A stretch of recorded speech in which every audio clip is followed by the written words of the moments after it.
Something about this whole situation never sat right. From the moment Shedeur Sanders entered the NFL conversation, the tone around him felt different. Not cautious, not patient, different. Almost like the verdict was already written before he ever had a real chance to prove himself. And now, the silence that surrounded it is finally cracking. Because Deion Sanders has finally spoken, and when he didn't sound like a coach defending a prospect. He sounded like a father who watched his son fight through storms no one else could see. Storms behind closed doors. Storms that never showed up on box scores. Storms the public was never meant to know about. According to Deion, this wasn't just about football mistakes or rookie growing pains. This was about unfair treatment, limited opportunities, and a media narrative that never adjusted no matter what Shedeur did on the field. Every interception became proof. Every struggle became confirmation. Meanwhile, others were given patience, excuses, and time. That's where things start to feel uncomfortable. Because if this were only about performance, the criticism would look balanced. It would include context. It would evolve. Instead, it hardened. And once you notice that pattern, you can't unsee it. What makes this moment different is that Deion isn't alone anymore. A respected voice with no personal stakes stepped in and said the quiet part out loud, that the story being told doesn't match reality. And once you hear that, the entire conversation around Shedeur Sanders changes. When Deion Sanders finally addressed the situation, it wasn't loud. It wasn't theatrical. And that's exactly why it landed so hard. There was no hype, no sales pitch, no attempt to spin a storyline, just a quiet acknowledgement that a lot happened behind the scenes, things most people were never meant to see. That detail matters. Because Deion didn't frame this as a football problem. He framed it as a survival story. He talked about endurance, about understanding, about navigating situations his son had no control over. Those aren't words you use when a player simply struggled with reads or missed throws. Those are words you use when someone is being tested in ways that go far beyond the field. What stood out most was what Deion didn't say. He didn't attack specific coaches. He didn't name media members. He didn't accuse anyone directly. Instead, he let the implication hang in the air, that the environment around Shedeur Sanders was never neutral, and that neutrality is the bare minimum a young quarterback needs to grow. That's where this becomes uncomfortable for a lot of people. Because when a rookie struggles, the default assumption is that development is happening quietly in the background. Film sessions, reps patience, support. Deion's comments suggest something very different. They suggest resistance, barriers, situations where learning was happening the hard way, without the usual safety net other young quarterbacks are given. And that changes how everything else should be viewed. If Shedeur was learning while fighting uphill battles internally, then the surface-level criticism starts to feel incomplete. Mistakes don't disappear, but context suddenly matters. Decisions look different. Performances take on another layer. Deion also made it clear this wasn't about excuses. He said his son made it through the storms. That's important. It frames Shedeur not as a victim, but as someone who adapted under pressure, someone who did fold, someone who learned fast because he had no other option. But here's the part that lingers. Deion waited. He didn't speak when the criticism was loudest. He didn't jump in after every bad game or negative headline. He let the season play out. And when he finally talked, it felt less like defense and more like confirmation that what fans were sensing wasn't imagined. And once that door opens, it becomes impossible not to ask what role the media played in shaping everything that followed. Long before Shedeur Sanders was judged on what he actually did between the lines, a story had already formed around him. And once a narrative settles in, it doesn't need evidence to survive. It just needs repetition. From the very beginning, the conversation wasn't about development. It wasn't about upside. It wasn't even about patience. The focus jumped straight to flaws, arm strength, decision-making, whether he could handle NFL defenses, whether his personality would translate, whether he was too confident, not confident enough, too calm, too visible. The critiques kept stacking up, often contradicting each other, yet somehow all pointing to the same conclusion. He wasn't the guy. What made it stand out was how fast that conclusion arrived, before extended reps, before consistent opportunities, before the normal grace period rookies usually get while adjusting to the speed and complexity of the league. In most cases, young quarterbacks are framed as projects. With Shedeur, he was framed as a problem. That framing matters more than people realize. Because once the media decides what box a player belongs in, every moment gets filtered through it. A bad throw becomes evidence. A hesitation becomes a red flag. A learning moment becomes a headline. There's no curiosity, only confirmation. And the more that framing spreads, the harder it is for anything positive to cut through. Even when Shedeur showed poise, accuracy, and command, those moments were treated as exceptions instead of signals. They didn't shift the conversation. They didn't soften the tone. They were brushed aside as flukes or circumstances. Meanwhile, the negatives were amplified, dissected, and recycled. That's how narratives harden. What's especially telling is that many of the criticisms weren't rooted in film-based breakdowns. They were vague, emotional, predictive. Words like "doesn't feel ready" or "not built for this" started appearing without much explanation. Those phrases sound analytical, but they're not. They're impressions dressed up as insight.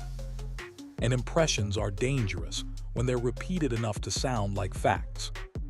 This is why Deion's comments landed the way they did.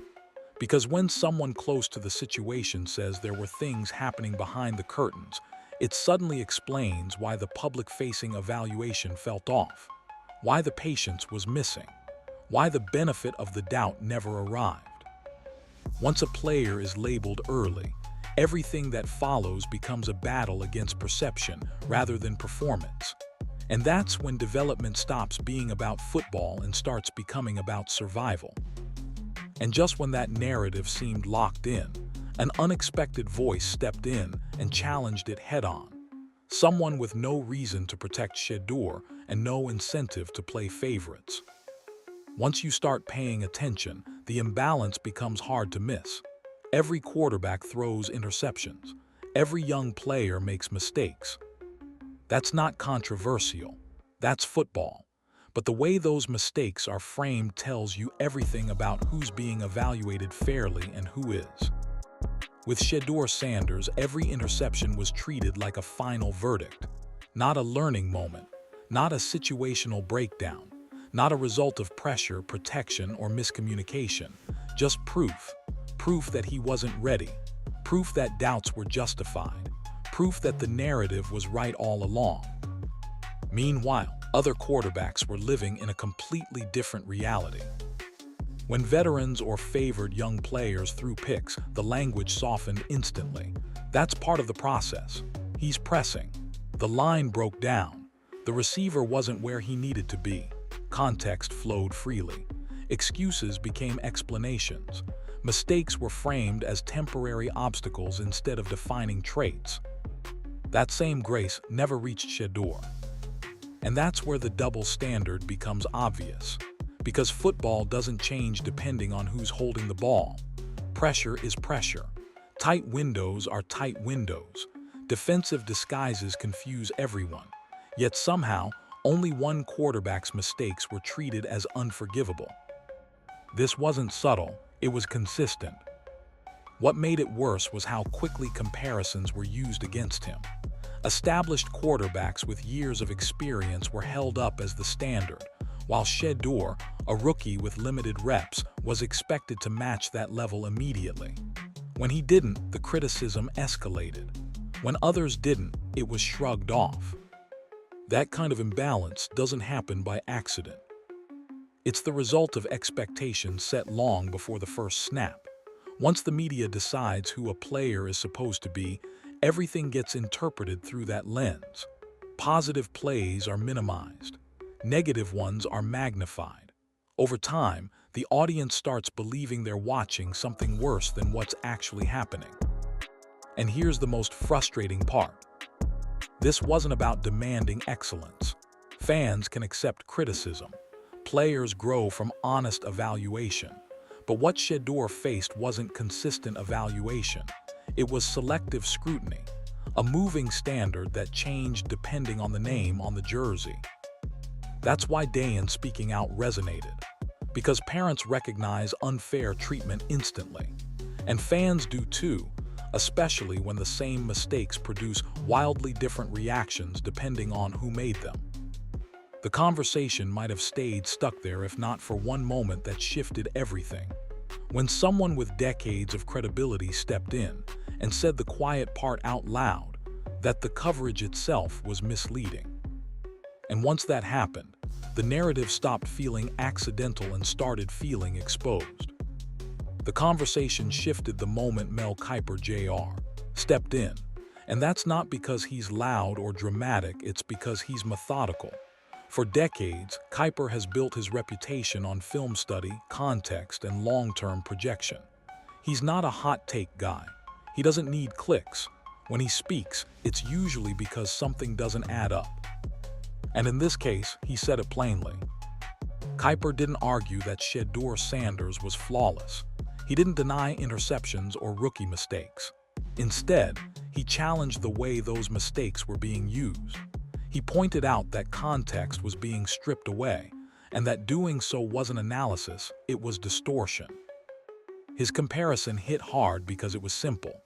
When established quarterbacks throw interceptions, even ugly ones, the conversation immediately turns to protection, tipped balls, route timing, or defensive disguises. Kiper made it clear that the same plays, when made by Shedeur, were being framed as personal failures instead of situational outcomes. That's not a football argument, that's a narrative choice. Kiper went even further, calling out how batted balls and tipped passes were being unfairly pinned on Shedeur, while similar plays from respected veterans were brushed aside. His message was clear without being emotional. If you're going to evaluate quarterbacks, you have to use the same lens for all of them. And that's what rattled people.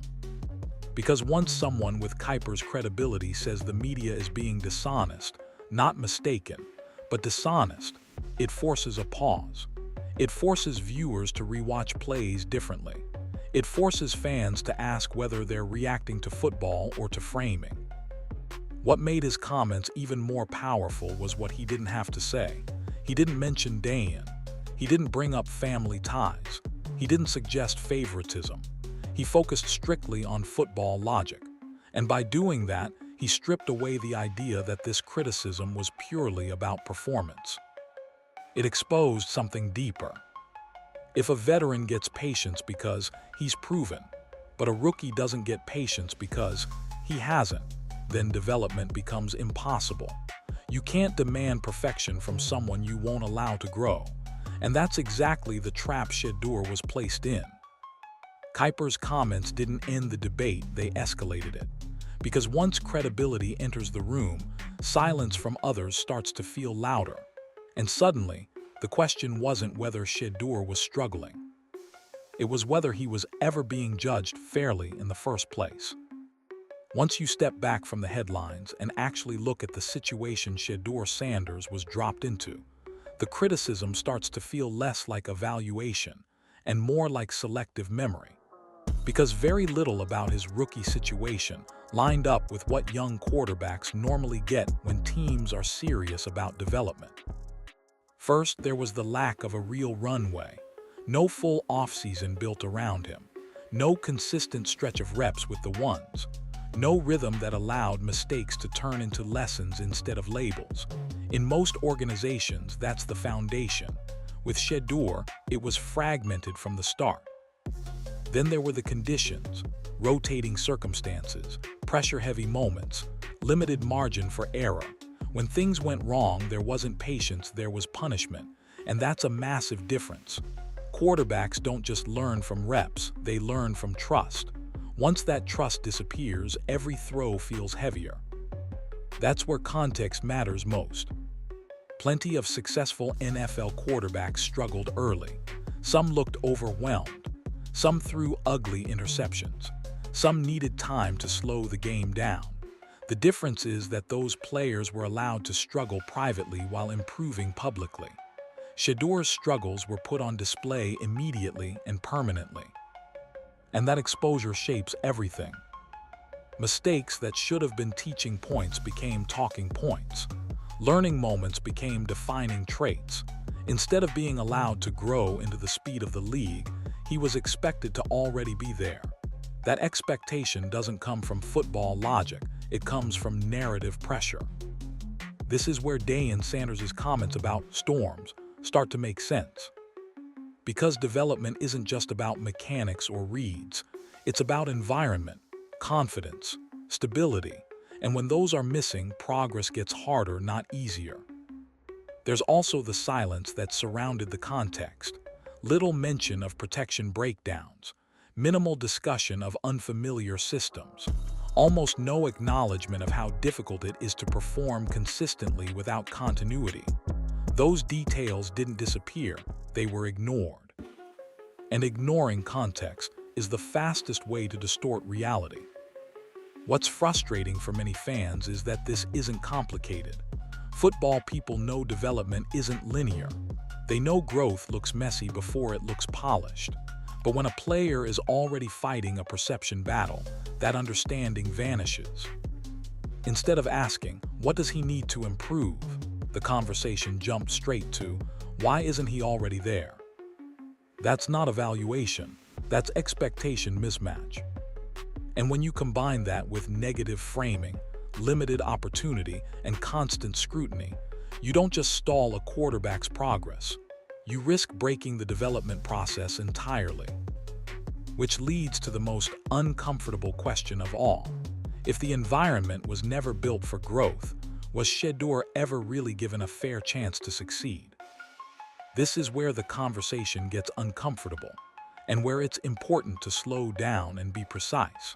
Because while no one outside the building can claim to know every detail, reports suggest the obstacles Shedeur Sanders faced weren't limited to what fans saw on Sundays. According to Deion Sanders, there were decisions made behind closed doors that directly affected how much opportunity his son had to grow. Deion didn't accuse anyone by name. He didn't call it sabotage outright. But he strongly implied that the support structure young quarterbacks usually receive wasn't consistently there. And that distinction matters. In the NFL, development is rarely accidental. Coaches decide who gets reps, who gets margin for error, and who gets protected when things go wrong. If a quarterback is labeled as a long-term investment, the environment bends to help him succeed. If he isn't, everything tightens. The leash shortens. The mistakes carry more weight. It's been said that Shedeur's reps were limited, that opportunities came in difficult circumstances, and that patience was thin from the start. If true, that would explain a lot, because growth doesn't happen in survival mode. It happens when players feel trusted enough to fail forward. What's telling is how rarely the coaching context was discussed publicly. There was no consistent message about development plans, no clear roadmap that said, this is a work in progress. Instead, the silence allowed the narrative to fill the gap, and narratives are rarely kind to young quarterbacks without institutional backing. This doesn't mean mistakes didn't happen. They did. No one denies that. But there's a difference between coaching through mistakes and coaching around them. One builds confidence, the other builds hesitation. Fans noticed it. Analysts hinted at it. Deion finally said it without spelling it out. And when a father who understands the league at the highest level says his son had to make it through storms, it raises a question that can't be ignored. Were those storms necessary growing pains, or were they avoidable pressures created by circumstance? Again, this is speculative. No official statement confirms internal resistance or deliberate limitation, but patterns matter. And when development feels rushed, opportunity feels conditional, and patience feels selective, people start connecting dots. That's why this conversation refuses to die. Because if the environment wasn't designed to nurture growth, then evaluating the outcome without acknowledging the setup becomes unfair. And once that idea takes hold, it reframes everything, from the criticism to the expectations to the future. Which leads to the biggest issue of all. When narratives replace nuance, reality becomes optional. At this point, the gap between narrative and reality is impossible to ignore. Because once a story takes hold in sports media, it doesn't need to be accurate, it just needs to be familiar. And familiarity is exactly what followed Shedeur Sanders all season. The narrative says he struggled. The reality says he was inconsistent, which is not the same thing. Inconsistent is normal for a rookie. Struggling implies failure. That distinction matters, yet it was quietly erased. Over time, repetition turned assumption into belief, and belief into common sense. This is how confirmation bias works in real time. When people expect a player to fail, they subconsciously look for moments that validate that expectation. Every bad throw gets replayed. Every hesitation gets magnified. Every incomplete pass becomes symbolic. Meanwhile, efficient drives, smart decisions, and subtle improvements slide past unnoticed because they don't fit the story already being told. Reality doesn't disappear, it just gets buried. And once the audience absorbs that framing, the conversation becomes self-sustaining. Fans repeat what analysts say. Analysts reference fan reaction. Social media amplifies the loudest opinions. Suddenly, a player isn't being evaluated anymore, he's being litigated. That's what makes this so dangerous for development. Quarterbacks don't just play against defenses, they play against expectation. When the expectation is failure, every mistake feels heavier, every opportunity feels smaller, and every performance is judged through a harsher lens. That pressure doesn't show up on stat sheets, but it absolutely shows up in confidence. What gets lost is nuance. Reality is that Shedeur showed poise at times, command in moments, and resilience throughout chaos. Reality is that he didn't shrink. He didn't point fingers. He didn't collapse under criticism. He showed up, took the hits publicly and privately, and kept moving forward. That doesn't mean he's finished. It means he's unfinished. But narratives don't leave room for unfinished stories. They want conclusions. They want labels. They want certainty in a process that's inherently uncertain. And when a player doesn't fit neatly into the box people built for him, the box doesn't change, the player gets blamed. This is why Deion speaking up mattered. This is why Mel Kiper pushing back mattered. Not because they crowned Shedeur a star, but because they challenged the idea that the story was settled.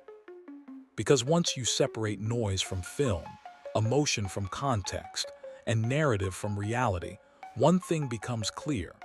Shedeur Sanders hasn't been defined by what he can't do. He's been defined by what people decided he wouldn't be allowed to become. And that distinction changes everything. When you strip away the noise, the debates, the hot takes, and the recycled talking points, what's left is something much simpler and much more revealing. Shedeur Sanders hasn't failed. He's been filtered.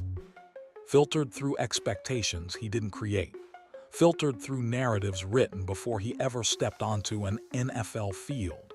Filtered through standards that shift depending on who's being evaluated. And once you see that clearly, it changes how you interpret everything that's happened.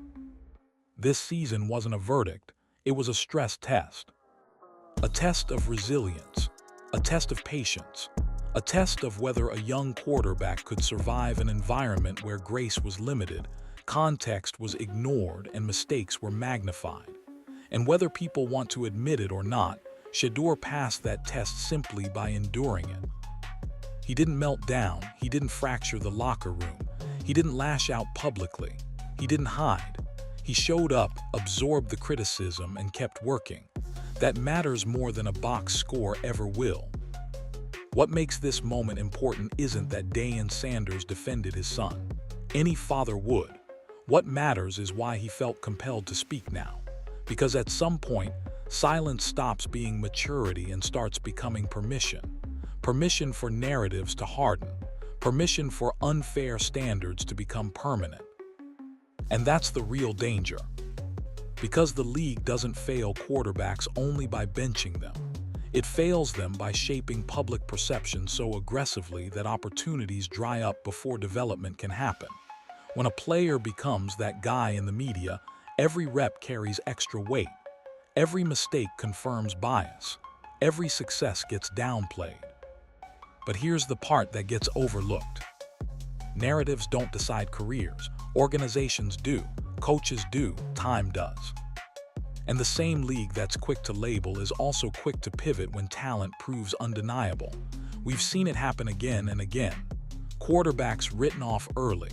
Doubt that suddenly disappears. Stories that flip overnight. Shedeur's story isn't finished, it's paused mid-chapter. What happens next will depend on environment, opportunity, and whether evaluation finally matches reality. But one thing is already clear. This season revealed more about the system around him than it did about the player himself. And if the people watching closely are honest, they'll admit this wasn't the collapse some tried to sell. It was the beginning of a longer test, one that says far more about who's willing to be patient than who's willing to be fair. The next chapter won't be decided by headlines. It'll be decided by time, truth, and what happens when the noise finally fades.